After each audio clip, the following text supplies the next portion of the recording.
যে যাকে জাহান্নামের আগুন থেকে বাঁচিয়ে দেওয়া হলো এবং জান্নাতে প্রবিষ্ট করানো হলো, সেই হচ্ছে সফল কাম। আল্লাহ আমাদেরকে তাদের মতো অন্তর্ভুক্ত করে দেন, আমিন। আমরা জানি যে জান্নাত হচ্ছে মানুষের মুমিনের সবচেয়ে কাঙ্ক্ষিত স্থান, কিন্তু সেই জান্নাতে গেলে আল্লাহ সুবহানাহু ওয়া তাআলা আপনাকে, আপনি যা ভাবেন, যা চাই আমরা, তার চেয়ে বেশি কিছু আল্লাহ দান করবেন। সুবহানাল্লাহ। লিল্লাযীনা আহসানুল হুসনা ওয়া জিয়াদাহ, যারা দুনিয়ায় ইহসানের জীবন যাপন করবে, সুন্দর জীবন যাপন করবে, মানে কি আল্লাহ আল্লাহ রসুলের তরিকা মতো চলাই হচ্ছে সৌন্দর্য।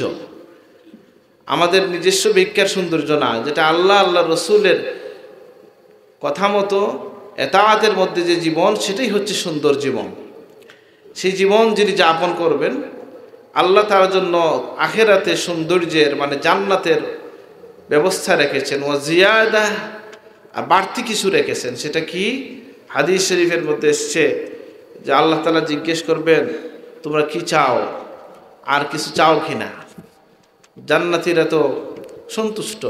আল্লাহ বলবেন, আজকে আমি তোমাদেরকে আমার সাক্ষাৎ দান করব। সুবহানাল্লাহ। তো এই জন্য মুমিনের জীবনের আকাঙ্ক্ষা হচ্ছে জান্নাতে যাওয়া। ইন্নাল্লাযীনা ইয়াখশাউনা রাব্বাহুম বিল গায়ব লাহুম মাগফিরাতুন ওয়া আজরুন কারীম। এবং তাবারাকাল্লাযী আজরুন কাবীর আসছে আজকে আপনারা যে সূরা পড়লেন এখন, যে আল্লাহ যারা গায়েব অবস্থায় আল্লাহকে ভয় করে, তাদের জন্য ক্ষমা এবং মহা প্রতিদানের ওয়াদা রয়েছে, নিশ্চয়তা রয়েছে। সেই মহা প্রতিদানের তাফসীর জালালাইনের মধ্যে লেখা হয়েছে কি? আজরে কারীম মানে জান্নাহ। তো আমরা সকলেই জান্নাতে যাওয়ার কাজ করতে চাই, করা উচিত, এবং আমরা সেটা এই চেষ্টা আমরা করব। তো আমি আজকে এই বিষয়ে দু একটি কথা বলবো, যে আমরা আল্লাহ তাআলা আমাদেরকে, যদিও আমি সূরা পড়েছি সূরা আসর, ওইদিকে আমি আর যাচ্ছি না। সূরা আসর হচ্ছে এমন একটা সূরা, ইমাম শাফি রহমতুল্লাহ আলাইহি বলছেন যে আল্লাহ যদি কোরআনের আর কোনো আয়াত সূরা না দিতেন, এই একটা সূরাই মানুষের হেদায়েতের জন্য যথেষ্ট ছিল। সুবহানাল্লাহ। ছোট সূরা। তো আমি মাঝে মধ্যে একটু কোরআন পড়ি বা পড়ানোর চেষ্টা করি, মানে মস্ক দেই। তো আমি দেখলাম যে এই ছোট সূরা অনেকে পারে না, আসে না, এরকম শিখে ফেলতে হবে। কোরআন কারীম শিখার ক্ষেত্রে আমি পরামর্শ দেই আমাদের মানে বয়স্ক লোকজন যারা আছেন, কেন আপনি মনে করবেন যে আমি শুরু করতে পারবো না? আপনি ধরেন ওয়াল আসর সূরাটা, আমি আপনাকে বুদ্ধি দেই যে 5 ওয়াক্তের নামাজে 5 বার পড়বেন, অর্থাৎ দেখে দেখে। আপনি নিশ্চিত থাকেন পরের দিন এটা আপনি মুখস্থ পাবেন আপনার, ইনশাআল্লাহ। এরকম একটা সূরা, একটা আয়াত আমরা যদি ধরি, তাহলে কোরআনের সংগ্রহ আমাদের মধ্যে বাড়ানো দরকার আছে কিনা? আল্লাহর হাবিব বলছেন যে মান লাইসা ফি জাওফি শাইউম মিনাল কুরআন কাল বাইতিল খারিব, যে ব্যক্তির ভিতরে কোরআনের কিছু নেই, সেটা যেন একটা বিরান ঘর, অর্থাৎ জনবসতিহীন ঘর, যেখানে জনবসতি থাকে না, সেই ঘরে কি হয়? চামচিকা বসবাস করে, অশরীরী আত্মা অথবা সরীসৃপ স্থান করে নেয়। এই জন্য আমরা চেষ্টা করবো যে কোরআন কারীম থেকে কিছু কিছু পড়ার।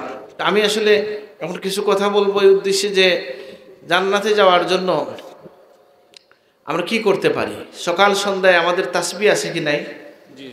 এই তাসবিহগুলোর জান্নাতে যাওয়ার কারণ, এর মধ্যে একটা তাসবিহ আছে জান্নাতে যাওয়ার জন্য পড়তে হয়, আল্লাহুম্মা ইন্নী আসআলুকাল জান্নাতা ওয়া নাউযু বিকা মিনান নার, অথবা আল্লাহুম্মা আজিরনি মিনান নার, আজিরনি মিনান নার, আল্লাহুম্মা আজিরনি মিনান নার 7 বার, আর আল্লাহুম্মা আরযুকনিল জান্নাতা বিগাইরি হিসাব। মানে হাদিস শরীফের মধ্যে এসছে যে মানুষ এভাবে সকালে এবং সন্ধ্যায় 7 বার এটা পড়বে, 3 বারের কথাও আছে, সংখ্যার মধ্যে ব্যবধান আছে, তাকে জান্নাত দেওয়া হবে। সুবহানাল্লাহ। তা আমরা সকাল সন্ধ্যায় জান্নাত চাইব, আমাদের সকল কাজের মকসুদ বলতে পারি আমরা এটা। আবার সুফিয়ে কেরাম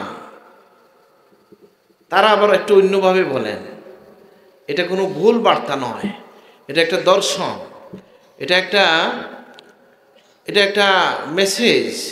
যেমন ধরেন জান্নাত জাহান্নামের কোনো বিষয় যদি না থাকতো আখিরাতে, তাহলে আল্লাহর ইবাদত করা লাগতো কি লাগতো না? বিবেক কি বলে? বুঝলাম না। যে আল্লাহ আপনাকে মানুষ বানাইলেন, যে আল্লাহ আপনাকে জান দিলেন, যে আল্লাহ আপনাকে আমাকে সুস্থ রাখলেন, যে আল্লাহ সৃষ্টির মধ্যে শ্রেষ্ঠ বানাইলেন, যিনি আমাকে অক্সিজেন দিচ্ছেন, যিনি আমাকে চোখের শক্তি দিচ্ছেন, হাঁটার শক্তি দিচ্ছেন, আল্লাহর নিয়ামত যদি একটা একটা করে গণনা শুরু করেন শেষ করতে পারবেন?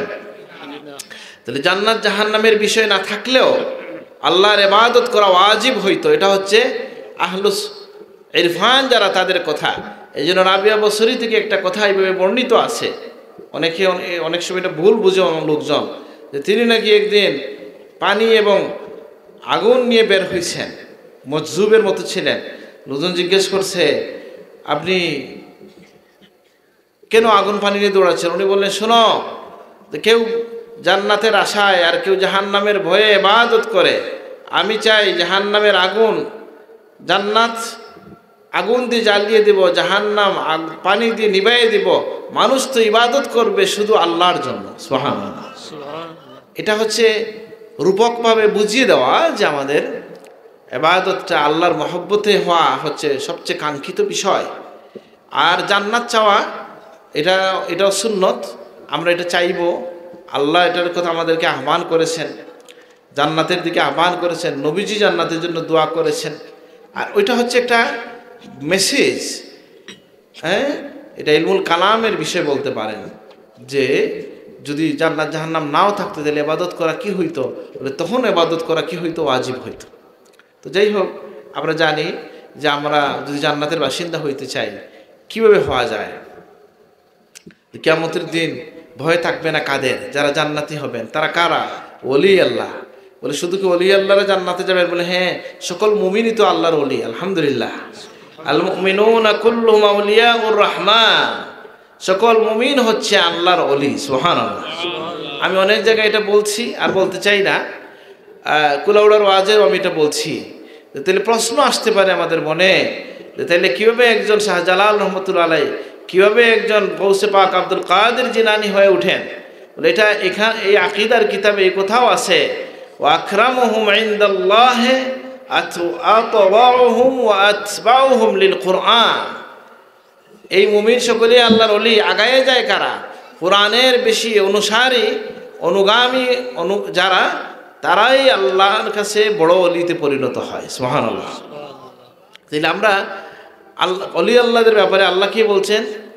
যে আলা ইন্না আউলিয়া আল্লাহি লা খাউফুন আলাইহিম ওয়া লা হুম ইয়াহজানুন আল্লাযীনা আমানু ওয়া কানু ইয়াত্তাকুন লাহুমুল বুশরা ফিল হায়াতিদ দুনিয়া। এই যে আয়াত, এখানে কি পাওয়া গেল? যে ওলি আল্লাহ, তাদের ভয় থাকবে না দুনিয়ায়, আখিরাতে তার জন্য তাদের কোনো দুশ্চিন্তা নেই। তারা কারা? যারা ঈমান আনে আর তাকওয়া অবলম্বন করে। তাহলে বোঝা গেল ঈমান থাকলে জান্নাত পাওয়া যায়, যায় কি না? আর কি? তাকওয়া থাকলে। তা আল্লাহ, আলহামদুলিল্লাহ, আমরা সকলেই তো ঈমানদার নাকি? আলহামদুলিল্লাহ বলেন নাকি? হ্যাঁ, এটা নিয়েও মাসলা আছে যে ইনশাল্লাহ বলা যাবে কিনা। বলে না, আমরা বলবো আলহামদুলিল্লাহ, আমরা ঈমানদার, আলহামদুলিল্লাহ। আর আমরা দাবি করব আল্লাহ আমরা ঈমান এনেছি, আপনি কবুল করেন, আমিন। তো এই জন্য জান্নাতে যাওয়ার জন্য ঈমান শর্ত। আপনারা সকলেই জানেন, হাদিস শরীফে এসছে, মান ক্বালা লা ইলাহা ইল্লাল্লাহ দাখালাল জান্নাহ। যে কালেমার স্বীকৃতি দিবে, তাওহীদের স্বীকৃতি দিবে, সে জান্নাতে যাবে। সুবহানাল্লাহ। তাহলে জান্নাতে আমরা যারা যেতে চাই, এই জন্য দেখেন ঈমানকে নমায়ন করতে হয়। কথায় কথায় অনেক সময় কাজে কর্মে এমন কিছু হয়ে যায় আমাদের জীবনে যে অনেক সময় আমরা কি হই, যে ঈমানের আমরা তো জানি না কখন বেয়াদবি হয়ে যাচ্ছে। এই জন্য আল্লাহর হাবিব বলেছেন, জাদ্দিদু ঈমানাকুম বিলা ইলাহা ইল্লাল্লাহ। তোমাদের ঈমানকে লা ইলাহা ইল্লাল্লাহ দিয়ে নবায়ন করো। আল্লাহ আমাদেরকে তৌফিক দান করুন, আমিন। এই জন্য সুফিয়ে কেরাম আপনাদেরকে জিকিরের শিক্ষা দেন।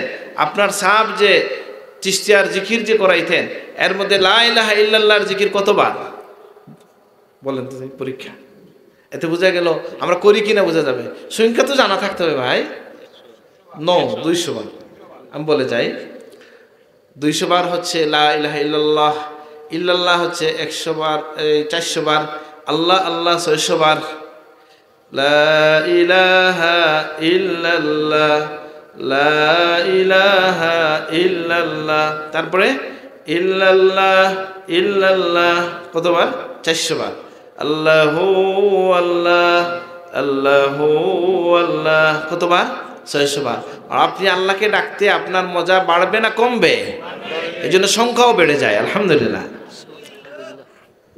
যেটা বলছিলাম যে আমরা এটা বুঝলাম যে আমরা ইমানের জন্য তাকওয়া থাকলে, ইমান থাকলে জান্নাত পাওয়া যায়। আর কি বলে আমরা অনেক ছোট ছোট কাজের মধ্য দিয়ে আল্লাহ জান্নাত আমরা পেতে পারি।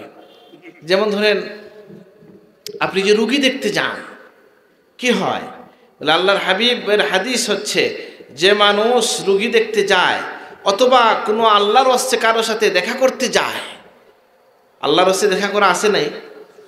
আল্লাহর ওয়াস্তে দেখা করা একটা জিনিস আছে কিনা? আমি পাইছি আমার দাদা সাহেব যখন বলতেন কিছু সময় বসার পরে যে কিতাবা কোনো খামে আইসনি বলে সাহেব দেখা করতাম আইস। আলহামদুলিল্লাহ। এটা কেমন বলে শুধু আল্লাহর ওয়াস্তে যদি কেউ কাউকে দেখা করতে যায় অথবা রোগীকে দেখা করতে যায় তাহলে সে আনাদা মুনাদিন, একজন আহ্বানকারী বলেন তুমি তোমার জান্নাতে ঠিকানা ঠিক করে নিয়েছো। সুবহানাল্লাহ। তাহলে রোগী দেখাস কিরকম কাজ? আনন্দের কাজ না বিরক্তির কাজ? হ্যাঁ, আনন্দের কাজ। যে আমি যাওয়ার কারণে আর অনেক হাদিস আছে, বড় সাহেব এটা খানেকার মধ্যে বলেন হাজারো ফেরেশতা আপনার জন্য ইস্তেগফার করতে থাকেন। সুবহানাল্লাহ। আবার আপনি দেখেন রুগী দেখার আবার কিছু আদব আছে, সেটা যেন আমরা লক্ষ্যও রাখি। এটা নিয়েও গল্প আছে, দুই একজন বোধহয় রেকর্ড করতেছে, জন্য আমি আর এটা বলছি না। হাসির ঘটনা আর কি, ওটা হাসির ঘটনা বলতে চাই না, আর বললেও খুব নিজের পরিসরে বলা যায়। তবে একটা ঘটনা মনে পড়তেছে, আমার আব্বাজানে আমিও ছিলাম সামনে বা ওই সময় শুনছি একজন কাঠুরিয়া, অর্থাৎ যিনি কাঠের কাজ লাকড়ি ছিঁড়তে আর কি সাহায্য করতেন, যিনি আমাদের বাড়িতে কাঠের কাজ করতেন, লাকড়ি বানাইতেন, উনি কয়েকদিন ছিলেন না। আমার আব্বাজান জিজ্ঞেস করলেন দেখি দেওয়া দেখলাম না কয়েকদিন, কই ছিলা? উনি বললেন সাহেব খুব জ্বর হইয়া অসুস্থ হইয়া বাড়িতে পড়েছিলাম, আর গরম 9 কাঠি ধান ছিল, মেহমান হলে জিকের পুষ করতে আইয়া সব খাইয়া গেছেন, গিয়ে অসুস্থতা লইয়া বার হয়েছে। এটা রোগী দেখা হয়েছে নি? হইল নি? কোনো হয় নাই তো। আপনি কি রোগীর জন্য চাপ হব আমরা? এটা বুঝবেন যে রোগী দেখতে গিয়া তার ঘরের খুরাকি সব যদি খেয়ে ফেলি, তার সময় তার বিরক্তির কারণ যেন আমরা না হই। আমরা যাব মসনুন তরিকায়, তার জন্য দোয়া করব, সান্ত্বনা দিব, এমনকি মৃত্যু পথযাত্রী কেউ যদি হয় তারপরে তাকে আশার কথা বলবো, আল্লাহর রহমতের কথা বলবো, নাকি নবীরা জীবনে কষ্ট করেছেন এগুলো বলে সান্ত্বনা দিয়ে দোয়া করে, না হয় চা দিলে খেয়ে চলে আসলেন। গিয়া কি এখন মানে ভালোভাবে খাইয়ে আসতে হবে? আর খাইতে গেলে তো ওই লোকের মতো বাড়ার খালি করে দিবেন, ঠিক আছে না? তো জন্য রুগী দেখা এটাও একটা বিষয়। জিহাদ, আল্লাহর পথের জিহাদ, আল্লাহ কোরআন কারীমে বলে দিচ্ছেন কি যে আমি কি তোমাদেরকে হাল আদুল্লুকুম আলা তিজারাতিন তুনজিকুম মিন আযাবিন আলিম তুমিনুনা বিল্লাহি ওয়া রাসূলিহি ওয়া তুজাহিদুনা ফি সাবিলিল্লাহি বিআমওয়ালিকুম ওয়া আনফুসিকুম, যে আমি কি তোমাদেরকে বলে দেব কিভাবে তোমরা আল্লাহর আযাব থেকে, জাহান্নাম থেকে বাঁচবে। জাহান্নাম থেকে বাঁচলে আপনি যাবেন কোথায়? জান্নাতে যাবেন। যে আল্লাহ বলে দিচ্ছেন যে তোমরা আল্লাহর উপর ঈমান আনো, তার রাসূলের উপর ঈমান আনো, এবং ধন সম্পদ জান দিয়ে আল্লাহর পথে জিহাদ করো। আল্লাহ আমাদেরকে তৌফিক দান করো, আমিন। এখন জিহাদের আকাঙ্ক্ষা মুমিনের মনে থাকতে হবে কিনা? থাকতে হবে। এখন কত জিহাদ নিয়ে মিসইন্টারপ্রিটেশন আছে সব দিক থেকে। একটা হচ্ছে যারা ইসলাম বিরোধী, তারা জিহাদকে একটা কি বলে, এটা একটা সন্ত্রাস বলতে চায়, নাউজুবিল্লাহ। আর ইসলাম ন্যায়ের জন্য যুদ্ধকে ওয়াজিব করে দিয়েছে, আলহামদুলিল্লাহ। আমরা কি যে আল্লাহর হাবিবের যে যুদ্ধগুলো ছিল কিসের জন্য? আপনি যদি আয়াতগুলো পড়েন জিহাদের, বিস্ময়কর যে এই মুহূর্তে আপনার সাথে যুদ্ধ করছে, সে অস্ত্র নামায় নিছে, সাথে সাথে যুদ্ধ বন্ধ, আলহামদুলিল্লাহ। ও আবলিগুহু মা'মানাহ, আর তুমি তাকে কি করো? নিরাপত্তা দাও এবং তাকে নিরাপদ জায়গায় পৌঁছে দাও, সুবহানাল্লাহ। আবার কি লা ইয়ানহাকুম আল্লাহর পক্ষ থেকে নিষেধ নাই যে তোমরা যারা তোমাদেরকে যুদ্ধ করে নাই, ঘর থেকে বের করে দেয় নাই, হ্যাঁ, লাম ইয়াখরুজু মিন আন দিয়ারিকুম ওয়ালাম, এই যে আয়াত আছে না, এই আয়াতের থেকে আমরা কি অর্থটা কি হচ্ছে যে যে তোমাদেরকে যে ঘর থেকে বের করে দেয় নাই, যে তোমাদের সাথে যুদ্ধে লিপ্ত হয় নাই, তার সাথে বন্ধুত্ব রাখতে অসুবিধা নাই, এটাও কোরআনের আয়াত। কিন্তু পাশ্চাত্য আপনার আমার নবীকে, ইসলামকে কি করছে, যে একটা যুদ্ধের ধর্ম বলে প্রচার করতে চেষ্টা করতেছে, যে হ্যাঁ যুদ্ধ তো সব যুগে ছিল, একটা ছিল অন্যায় যুদ্ধ, একটা ছিল ন্যায় যুদ্ধ। ন্যায় যুদ্ধ লাগবে কি লাগবে না? সবখানেই লাগবে। ন্যায়ের পক্ষে যুদ্ধ তো লাগবেই। এবং সবচেয়ে বড় যে যুক্তিটা, ঢাকায় অনেক বামপন্থীর সামনে একজন বলছিলেন, আমি অনেক ছোটো ছিলাম তখন শুনছিলাম, যে আমাকে বলেন যে আল্লাহ রসুল যে তার দেশ খেস ছাড়িয়া, আত্মীয় স্বজন ছেড়ে, মাতৃভূমি ছেড়ে তিনি চলে গেলেন মদিনায়ে তৈয়বায়, ওখানে যখন তাকে মারতে গেল তখন কি তিনি বলতেন যে আমার গলা কেটে দাও, এটা বলবেন না? তিনি তাকে প্রতিহত করবেন? সেটাই তো উচিত কথা, ন্যায্য কথা। তো যাই হোক, জাহাদের স্পিরিট আপনার আমার মধ্যে থাকে, এটা যে কোনো সময় এটা আসতে পারে, লাগতে পারে। আল্লাহ মাফ করুক, আমার ভয় লাগে, আর ভয়ও করি না, মানে এই অর্থে বলছি যে আমাদের সাথে এখন আমাদের পার্শ্ববর্তী দেশের যে আচরণ, মনে হয় যে কখন লাগাই দেয় কিনা যুদ্ধ নাকি। আচ্ছা, তাহলে কি তখন হইতে পারে রাষ্ট্র যদি চায় তো সকলের জন্য ওয়াজিব হয়ে যাবে জিহাদ করা। বুঝলেন না কথাটা? মুসলিম রাষ্ট্রের পক্ষে দাঁড়ানো মুমিনের ইমানই দায়িত্ব। সেটা হচ্ছে আমরা এইভাবে দেখব যে জিহাদের জন্য মন প্রস্তুত থাকবে, আমাদের প্রস্তুতি থাকবে। ওয়াইদুল লাহুম মাসতাতাতুম মিন কুওয়াহ ওয়া মিন রিবাতিল খাইলি তুরহিবুনা বি আদুওয়াল্লাহ, যে তোমরা প্রস্তুতি রাখো। আমার আব্বাজানের একটা কথা আমি তালামিজের প্রশিক্ষণে বলছিলাম, এবং এটা বাস্তবতাই এটা, যে মুসলিম বিশ্ব যে যুদ্ধের মধ্যে এই যে টার্কি খেলাফত ভেঙে গেল, কোন জায়গায় পিছিয়ে গেছিল? আমরা পিছিয়ে গেছিলাম জ্ঞান বিজ্ঞান প্রযুক্তিতে পিছাইছি, এই জন্য আপনি হারছেন। যে সময়ে যেটার প্রস্তুতি এটা আপনার লাগবে, এই জন্য এটা বলা মনে করা উচিত না যে সব মানুষকে মাদ্রাসায় পড়তে হবে। মাদ্রাসায় পড়বেন দ্বীনি জ্ঞান অর্জনের জন্য, ফরজ জ্ঞানের জন্য যতটুকু পড়তে হয়। তারপরে আপনার সমাজে ডাক্তার, ইঞ্জিনিয়ার, বিজ্ঞানী দরকার আছে কি নাই? এবং এই জন্য এটাকে বাধা দেওয়ার কিছু নাই, কিন্তু মৌলিক জ্ঞানের যে বিষয়টা সেটাকে ঠিক রাখতে হবে। মৌলিক যে জ্ঞান, যে দিনের যে জ্ঞান, ফারাইজের যে জ্ঞান, সেটা যেন আমরা ঠিক রাখতে পারি। দেখেন, আমরা যদি এই যে জ্ঞানের জন্য যদি কেউ চলেন, তাহলে মান সালাকা তরিকান, যে ব্যক্তি জ্ঞানের জন্য তার পথ মাড়ায়, আল্লাহ সাহাল্লাল্লাহু লাহু তরিকাল জান্নাহ, আল্লাহ জান্নাতের পথ তার জন্য সহজ করে দেন। সুবহানাল্লাহ। জ্ঞানের পথে আজকে যে আমরা এখানে আসছি, বেশিরভাগ লোকই তো কিছু জানার জন্যই আসছেন আমি ধারণা করি। যদিও আমার কাছ থেকে হয়তো কিছু শিখতে পারবেন না, কিন্তু মনের আকাঙ্ক্ষাটা কি? কিছু শিখতে চাই নাকি? এই যে জানার আগ্রহে যে আপনার আগমন, এটা যদি ইলমের জন্য হয়, জানার জন্য হয়, তাহলে আল্লাহ আপনাকে জান্নাতের পথে আগায় দিবেন। সুবহানাল্লাহ। জ্ঞানের পথে, এই জন্য মাদ্রাসার তালবে ইলম বা এদেরকে যে মায়া করেন মানুষ, কেন? যে আল্লাহ তাদের জন্য জান্নাতের পথ খুলে দেন। এই জন্য ইলমের পথে যারা কাজ করে, ছাত্র আছে, তালবে ইলম আছে। আগে তো বোর্ডিংয়ের অবস্থা, মানুষ লজিং রেখে পড়াইতেন, তাই না? এখন অনেক জায়গায় এটা আছে। এই জন্য তাহলে আমি জান্নাতে যাওয়ার কয়েকটা কারণ বলে ফেলছি, মনে আছে নি আপনাদের? তাকওয়া থাকার কথা আছে, ইমানের প্রসঙ্গ, তাকওয়ার প্রসঙ্গ আছে, জিহাদ আছে, আল্লাহ রসুলের তাআত আছে। তাহলে আবার আপনি দেখেন, আল্লাহর হাবিবকে একজন জিজ্ঞেস করছেন, ইয়া রাসূলুল্লাহ, নবীজির খেদমত করছেন উনি। নবীজির খেদমত করার পরে নবীজি বললেন, সাল, তুমি কিছু চাও? তিনি, ইয়া রাসূলুল্লাহ, আসআলুকা মুরাফাকাতাকা ফিল জান্নাহ, ইয়া রাসূলুল্লাহ, আমি জান্নাতে আপনার সঙ্গী হইতে চাই। কত বুদ্ধিমান চাওয়া নাকি? শুধু জান্নাত চাইছেন না, নবী যে জান্নাতে আছেন ওই জান্নাত চাইছেন। সুবহানাল্লাহ। ইয়া রাসূলুল্লাহ, নবী বললেন, আওয়া গায়রা যাকা, আর কিছু চাও না? হুয়া যাকা, এটাই চাই ইয়া রাসূলুল্লাহ, জান্নাতে আপনার কাছে থাকতে চাই। সুবহানাল্লাহ।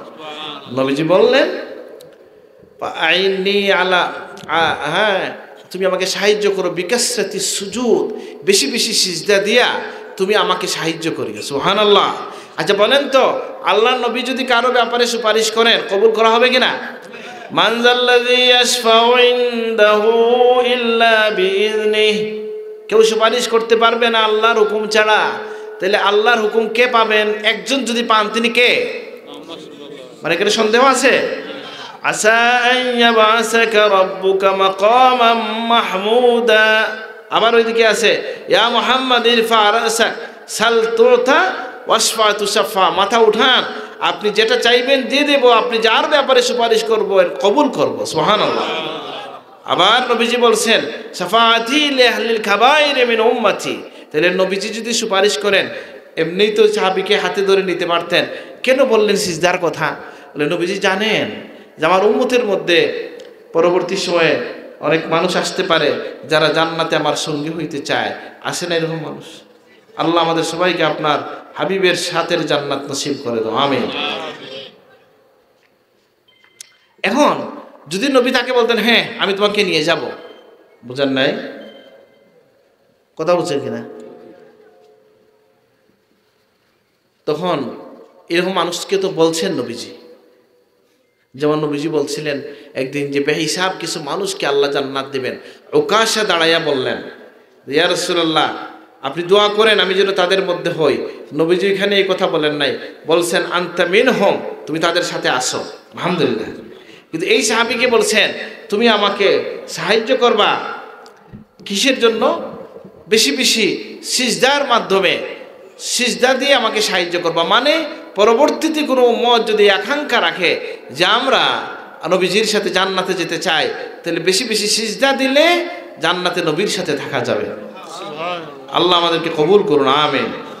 আরো সহজ কিছু বিষয় হযরত বড় সাহেবের জীবন থেকে, কথা থেকে আপনারা শুনছেন যে আল্লাহর হাবিব বলছেন কি, আনা ওয়া কাফিলুল ইয়াতীম কাহাতাইনি ফিল জান্নাহ, আমি এবং এতিমের অভিভাবক নবীজির দুইটা আঙ্গুল মুবারককে একত্রিত করে দেখাইছেন যে এই দুইটা আঙ্গুল যাবে কাছাকাছি থাকে, আমি সেইভাবে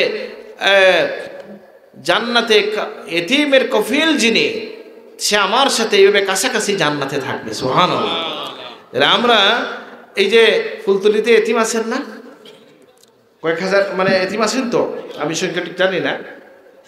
এটা এতিমের মধ্যে একটা পদ্ধতি হচ্ছে, আপনাদেরকেও জানাইতে যে আপনি শরীক হইতে পারেন, যে আপনি একজন এতিমের অভিভাবক হয়ে গেলেন যদি তৌফিক থাকে। কী হবে? এতিমের মাসের বছরে 2 বা 3 হাজার টাকা যদি তৌফিক থাকে, তাহলে বছরে 36,000 টাকা আমি দিলাম। সে যদি 3 বছর থাকে, চেষ্টা করলাম, কেউ 6 মাস দিছেন, কেউ 1 বছর দিছেন, এই আকাঙ্ক্ষায় এই বছর দিছে, আগামী বছর আল্লাহ তৌফিক বাড়াই দিবেন। আর আল্লাহ বলছেন ওমা আনফাকতুম মিন শাইইন ফাহুয়া ইউখলিফুহ, কেউ যদি আমার পথে ব্যয় করো আমি এটা পুরাইয়া দিয়ে দেই। সুবহানাল্লাহ। এলে আল্লাহর জন্য ব্যয়ের ক্ষেত্রে কখনো ভয় রাখবেন না, রাখবো না আমরা। আল্লাহ তুমি তৌফিক দান করো, আমিন। আমাদের বড় সাহেব তো আজকে আমার ভাইয়ের সাথে দেখা হইলো, গুফরানকে জিজ্ঞেস বললো যে ভাইয়া আব্বু তো কর্জ করে শুধু দান করতেছেন, বুঝেন নাই কেন? বলে এটা বিশ্বাস আছে যেটা নিশ্চিতভাবে পুরা হবে ইনশাল্লাহ। এটা ওনার অভ্যাস, এটা সাহস রাখতে হয় নাকি, যে আল্লাহর উপর সেই সম্পর্ক করে নেওয়া যে ইনশাল্লাহ এটা পূরণ হবে। তাইলে দেখা যাচ্ছে যে আমরা এতিমের কাফালত যদি করি। আবার দেখেন জান্নাতে যাওয়ার আরেকটা বলা হচ্ছে যে 2 জন মেয়েকে যদি কেউ সঠিকভাবে প্রতিপালন করে, বুঝছেন আমার মেয়ের সঠিক প্রতিপালন একটা বিষয় আছে কি নাই? আচ্ছা আমি আজকে হাইকোর্ট বলছি, আর এই যে কথাবার্তায় তো আমরা সচেতন থাকতে চাই, ভুল বুঝবেন অনেকে। আচ্ছা বলেন তো, মেয়েদেরকে নিয়ে পাশ্চাত্য প্রগতিশীলরা যে খেলতে চায় এটা বুঝেন কিনা আপনারা? একটা উদাহরণ আমি দেই। আপনার 10 বছরের বাচ্চার পোশাক পরতে গেছেন, কিনতে গেছেন আপনি, তার দেখবেন আপনি এতটুকু পোশাক আছে, এতটুকু পোশাক আছে। মেয়ের পোশাকটা কেন শর্ট কেন? আপনারা বুঝেন নাই কথা? বুঝেন নাই? আমেরিকার প্রেসিডেন্ট সাহেব সুটেড বুটেড, উনি কি মিসকিন যে তার বিবির কোনো গায়ে কাপড় কম কেন? বুঝেন না এটা ব্যাপার কি? বলে এখানে ওইটাই হচ্ছে চক্রান্ত শয়তানের, এই জন্য মেয়ের প্রতিপালন আল্লাহ আমাদেরকে সঠিকভাবে করার তৌফিক দান করুন, আমিন। বুঝেন নাই? আর পুরুষরাও তো মোটামুটি বুদ্ধিমান হয়েছে, এখন চাকরিজীবী মেয়ে খুঁজে যাতে ঘরে বসে বসে খাইতে পারে। বুঝেন নাই? বুদ্ধি বাড়ছে। অথচ নবীজি কি এটা উল্টা কথা হইল না? এটা নবীর উল্টা কথা হয়েছে। তো নবীজি বলছেন তুমি যখন খাওয়াইতে পারবা তখন বিয়ে করবা, আর তুমি খুঁজতেছো আরব বেটির শাড়ি বিছা হইল। বুঝেন নাই কথাটা? যে কি নবীজি বলছেন মানিস্তাতা মিনকুমুল বাআতা ফালইয়াতাজাওয়াজ, তৌফিক আছে যার ঘর এবং খোরাকি দেওয়ার তৌফিক আছে সে যেন শাদী করে নেয়। যাই হোক, তাহলে দুইজন মেয়েকে যদি কেউ অন্য জায়গায় আছে কুন্না লাহু সিতরাম মিনান নার, কেউ যদি মেয়েদেরকে প্রতিপালন করে সঠিকভাবে পাত্রস্থ করে তারা তার জন্য জাহান্নামের আগুন থেকে আড়াল হয়ে যাবে। সুবহানাল্লাহ। আর কি যে এদেরকে আল্লাহ নবী এরাও আমার সাথে জান্নাতে 2 আঙ্গুলের মতো কাছাকাছি থাকবে। সুবহানাল্লাহ। তাহলে জান্নাতে যাওয়ার অনেক কারণ পাওয়া গেছে কি নাই? এখন মেয়ে পাইলে আপনি বিরক্ত হইতানি। এই জন্য ইসলামের সৌন্দর্য এক এক বছর এক এক কথা মাথায় আসে। গত বছর বা আগের বছর আমি অনেক জায়গায় এই কথাটা বলছি যে আমাদের দিনের একটা সৌন্দর্য দেখেন, যে আপনি জানেন কি না পৃথিবীতে সবচেয়ে বেশি ভ্রূণ হত্যা হয়, মায়ের পেটে সন্তান হত্যা করে ফেলে ভারতে। কেন? যখন তারা পরীক্ষার মধ্যে পায় এটা হচ্ছে কি মেয়ে, তখন এই বাচ্চাকে আর রাখে না। ইয়া আল্লাহ, বুঝেন নাই? এবং একমাত্র ভারতেই বোধহয় এর এই জন্যই তাদের দেশে বেটি বাঁচাও বেটি পড়াও একটা আন্দোলন আছে, জানেননি এটা? তাদের রাষ্ট্রের একটা স্লোগান আছে এরকমই, বেটি বাঁচাও বেটি পড়াও। কারণ মৃত্যু এইভাবে তাদের কেন, যেহেতু মেয়ে তাকে সেটাকে ওই জাহিলি চিন্তাধারা, হ্যাঁ মুশরিকি চিন্তাধারা রয়ে গেছে। আর মুসলমান যদি কারো ঘরে মেয়ে হয়, সাময়িকভাবে যদি একবারও সে মন খারাপ হয়েও যায় শয়তানের ওয়াসওয়াসায় সামাজিক কারণে, কিন্তু যখন একজন এসে কেউ বলবে আহা তুমি জানো না আমার নবীর তো প্রথম সন্তান মেয়ে ছিলেন, তুমি খুশি হও আলহামদুলিল্লাহ। ঠিক আছে কিনা? তাহলে মেয়ে পাইলে কেমন, যেটা আমার জন্য জাহান্নামের আগুন থেকে আড়াল হয়ে যেতে পারে। আল্লাহ কবুল করুন, আমিন। তো যাই হোক, আমি শেষ করবো, বেশি সময় কথা বলবো না। আরেকটা হচ্ছে জান্নাতে যাওয়ার কারণ কি? হজ। নবীজি বলছেন আল হজ্জুল মাবরুর লাইসা লাহু জাযাউন ইল্লাল জান্নাহ, যে ব্যক্তি হজ্জে মাবরুর পালন করবে তার কোনো বিনিময় নেই জান্নাত ছাড়া। সুবহানাল্লাহ। কি বুঝলেন?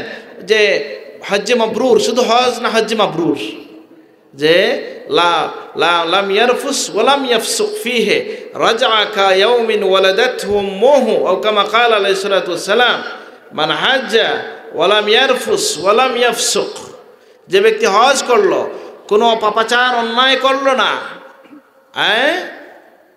সেই লোক ফিরে আসবে হজ থেকে তার মাতৃগর্ভ থেকে যেদিন জন্ম নিয়েছিল সেই দিনের মতো নিষ্পাপ হয়ে। সুবহানাল্লাহ।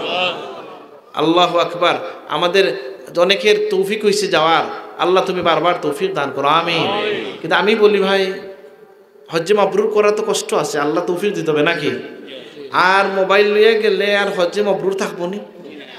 খোকা উমরাত গেছেন তো কিছু মানুষ নাকি?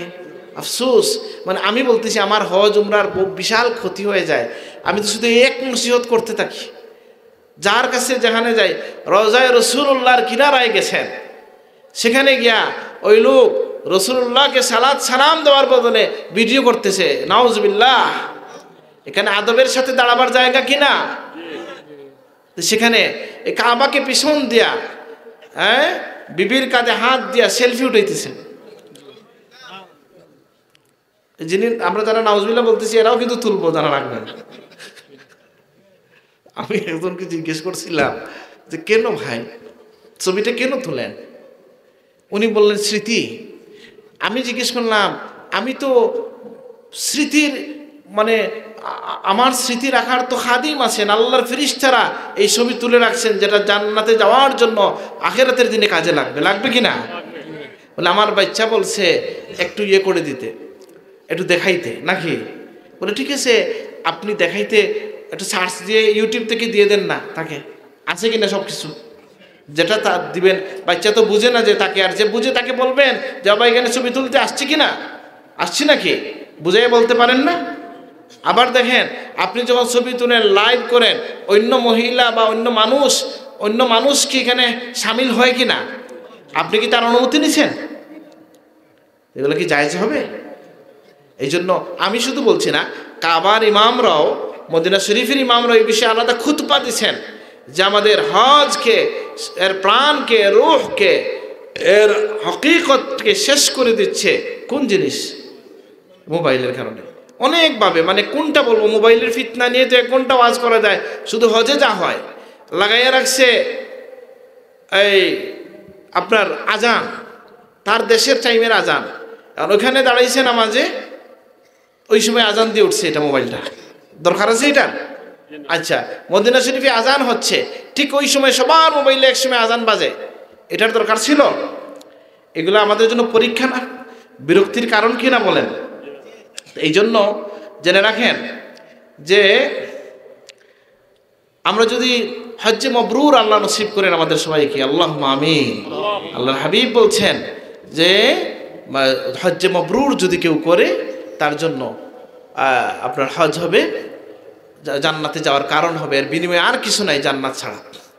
আবার নবীজি বলছেন এই কোথাও যে আখেরি জামানা এমন সময় আসবে ইয়াহুজ্জুনাল আগনিয়া লিনুজহা, যে ধনীরা হজ করবে বনভোজনের জন্য, নুজহা বলা হয় বনভোজন, আর গরিবরা মিসকিনরা যাবে ধনী হওয়ার জন্য। কেউ যাবে রিয়া করার জন্য, কেউ যাবে ব্যবসার জন্য। কিন্তু হজটা তো মূলত কার জন্য? যে খুদার প্রেমিক হইয়া, আশিক হইয়া আল্লাহর বাড়িতে হাজির হওয়া, নাকি? বহু ইবাদত আছে জুড়ে করতে পারবেন না, কিন্তু মুমিনের মন কখনো কখনো চায় আমার রবকে আমি চিৎকার করে ডাকি, আছে কি না? সাহাবীর মধ্যে যে সাহাবী দুনিয়ার সব কিছু ছেড়ে দিয়ে রাসূলুল্লাহর কদমে চলে আসছিলেন, ওই যে আব্দুল্লাহ যুলবাজদাইন, লম্বা ঘটনা শুনে নেবেন আলেমদের কাছ থেকে, যে ওনার যখন তারা বলছে তার চাচা যে তুমি মুহাম্মদের কাছে যদি যাও আমি তোমাকে বাবার সম্পত্তি থেকে মাহরুম করব, ঠিক আছে, আমি তারপরে চলে যাব, তাহলে আমি তোমাকে তোমার বাহন নিয়ে যাব, ঠিক আছে, তুমি যে ঘরে থাকতে পারবা না। উনি মদিনার সবচেয়ে বড় শৌখিন ছিলেন, তরুণ ছিলেন, বলে ঠিক আছে ঘরেও থাকবো না। এক সময় তার সুন্দর কাপড়, খুব লজ্জাশীল ছেলে ছিলেন, সেই 2টা কাপড়ও তাকে ছিনাইয়া নিছে, তখন তিনি উলঙ্গ হয়ে গেছেন, তারপরেও তিনি রাসূলুল্লাহর উদ্দেশ্যে রওনা করছেন। তখন মা একটা বস্তা দিছেন, আর ছেলে এই 2টা টুকরা পড়ে, 2টা বস্তা, একটা বস্তাকে 2টা টুকরা করে, একটা নিচে একটা উপরে পড়ে রাসূলুল্লাহর দরবারে গিয়ে হাজির হয়েছে। সুবহানাল্লাহ। ফজরের আগে রাসূলুল্লাহ বলছেন কে? তিনি বলছেন আব্দুল উজ্জা। নবীজি বলছেন না, তোমার নাম হচ্ছে আব্দুল্লাহ। আর ওই বস্তা 2টা পড়ার কারণে যুলবাজদাইন বলা হয়, 2 বস্তাওয়ালা। সুবহানাল্লাহ। তার কথা শোনা যায় যে তিনি কখনো একদিন ওমর রাদিয়াল্লাহু শুনলেন রাসূলুল্লাহর হুজরার কাছে আল্লাহ আওয়াজ শোনা যায়। তখন ওমর রাদিয়াল্লাহু রাগ করলেন, এই নবীজির কিনারায় কে জুড়ে আওয়াজ করলো? তখন নবীজি বললেন, ওমর তাকে সুযোগ দাও। তিনি বলেন, ইয়া রাসূলুল্লাহ আমার ভয় হয়, একে রিয়া করতেছে, মুরা কিনা, রিয়া করে কিনা? তখন আল্লাহ রাসূল বললেন, না, সে আল্লাহর প্রেমেই চিৎকার দেয়। সুবহানাল্লাহ।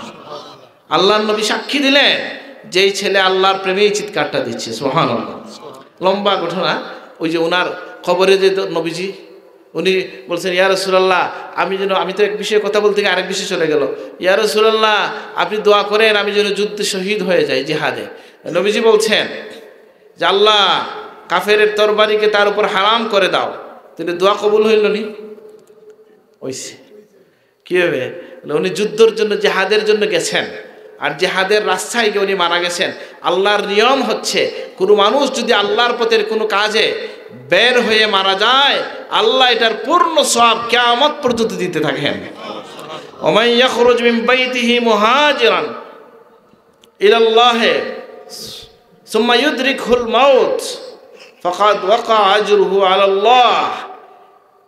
এই আয়াত থেকে উসুল নেওয়া হয়েছে যে আল্লাহর পথের কোনো কাজ যদি কেউ করতে যায়, হজে গেছে মারা গেছে, হজ লেখা হবে, নামাজের জন্য বের হয়ে মারা গেছে, নামাজ লেখা হবে। ঠিক সেইভাবে তিনি জিহাদের পথে গিয়ে মারা গেলেন। সুবহানাল্লাহ। তাইলে উনি কাফেরের হাতে না গিয়া হইয়াও তিনি যে চাইছিলেন আমি শহীদ হব, এই মর্যাদা পাইছেন কিনা? পেয়ে গেলেন। তখন প্রিয় নবী সাল্লাল্লাহু আলাইহি সাল্লাম বললেন তাকে কবর দেওয়ার আগে কি করবে? আমাকে ডাকবে। রাসূলুল্লাহ সাল্লাল্লাহু আলাইহি সাল্লাম কবরে যখন তাকে শোয়াইবার আগে নিজে শুয়ে অথবা ওখানে দাঁড়াইয়া আল্লাহর উর্দু জগতের দিকে খেতাব করে বলছেন, আল্লাহ আজকে দিন পর্যন্ত আমি তার উপর খুশি ছিলাম, তুমি তার উপর খুশি হয়ে যাও। সুবহানাল্লাহ। সাহাবায়ে কেরাম খুব আফসোস করছেন, হায় হায় এই কবরটা যদি আমার কবর হইতো। সুবহানাল্লাহ। তো এই যে বান্দার একটা আকাঙ্ক্ষা মনের মধ্যে থাকে যে আমি আল্লাহকে ডাক দেব, জোরে ডাকতে মন চায় কখনো কখনো। এই জন্য আউলিয়া কেরাম খিলওয়াত ইখতিয়ার করেন, একাকী হয়ে যান। আপনার সাহেব পাহাড়ে 40 দিন করে বহু চিল্লা করছেন না, জানেন তো? যদি মায়ার এলাকা হয়ে জানার তো কথা। আলহামদুলিল্লাহ এই ফেঞ্চুগঞ্জের পাহাড়ে করছেন, ওই কালো পাহাড়ে করছেন।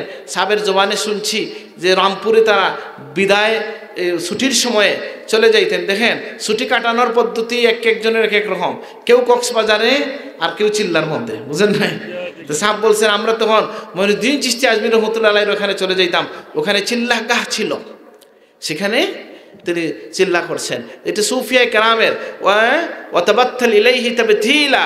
আল্লাহর নবী যে কানা ইয়াতাহান্নাসু ফি গারে হিরা, এবং মুসা আলাইহিস সালাম যে 40 দিনের যে চিল্লা করেছেন, খিলওয়াত ইখতিয়ার করেছেন, জাকারিয়া আলাইহিস সালাম 3 দিনের ইখতিয়ার করেছেন। এই সব কিছু থেকে ওলামায়ে কেরাম সিদ্ধান্ত নিছেন যে সাময়িকভাবে সমাজ থেকে সরে গিয়া একাকী হইয়া আল্লাহকে ডাকার মধ্যে কি আছে? এটা আল্লাহর মারিফত লাভের একটা মাধ্যম, বুঝেন নাই? তো এখন এই যে হজটা কেমন, যে আমরা যে যাব লাব্বাইক আল্লাহুম্মা লাব্বাইক, জিবরিল আমিন এসে বলছেন ইয়া রাসূলুল্লাহ আল্লাহর পক্ষ থেকে পয়গাম এসছে, আপনার সাহাবারা যেন লাব্বাইক জোরে জোরে বলে। সুবহানাল্লাহ, আল্লাহু আকবার। আমার বাঙালি ভাই সারা হজের মধ্যে একবারও চিৎকার দিতে পারে নাই, বুঝেন নাই? কেন হবে এটা?